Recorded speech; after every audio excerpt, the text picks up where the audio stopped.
नमस्कार, मी पंजाब दक्कन. राज्यात भाग बदलत पूर्व विदर्भ, पश्चिम विदर्भ आणि मराठवाड्यामध्ये पूर्व 6 5 11 जिल्ह्यात पूर्व आणि पश्चिम विदर्भ भाग बदलत पाऊस पडणार आहे. मराठवाड्यात देखील पडणार आहे.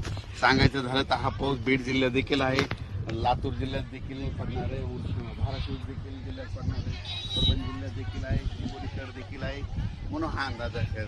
पण राज्यात सांगायचं झालं तर नांदेड जिल्हा, हिंगोली जिल्हा, वाशिम जिल्हा या ठिकाणी भाग बदलत पाऊस पडणार आहे, म्हणून हा अंदाज लक्षात. म्हणजे 3 जुलैपर्यंत हा पाऊस पडणार आहे, म्हणून हा अंदाज लक्षात येतात. राज्यातल्या सर्व शेतकऱ्याला सांगू इच्छितो की जसे वेगवार बसेल तसे शेतीचे कामं करत राहा. पाऊस दररोजच पडत राहणार आहे, म्हणजे एकदम असा बंद काही होणार नाही, म्हणून सर्व शेतकऱ्यांनी हा अंदाज लक्षात घ्यायचा. तर राज्यातल्या सर्व शेतकऱ्याला सांगू इच्छितो की बीड जिल्ह्यात काही भागात पडला, आज ह्या 2, 3, 4 जुलैपर्यंत तिकडे देखील काही भागात पाऊस पडत जाईल.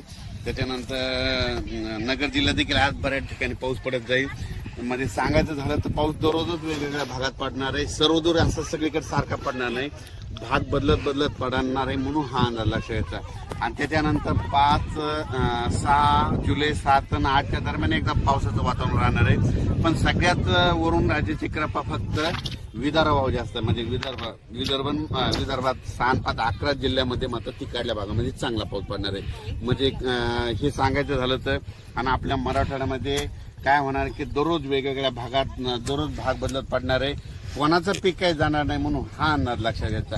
राज्यात मात्र मराठवाड्यातला आणि पूर्व काही बंद होणार नाही, त्याच्यामुळे काही चिंता करायची गरज नाही. पण राज्यात सगळ्यात जास्त वरून राज्याची कृपा फक्त विदर्भावर जास्त आहे. म्हणजे 6 5 11 जिल्ह्यामध्ये पाऊस चालूच राहणार आहे. त्यांना एक विनंती की तुम्ही जसं वेळ भेटेल तुम्ही तसे वापसा झाली तशी तुम्ही तुमच्या पेरणी करा. धन्यवाद.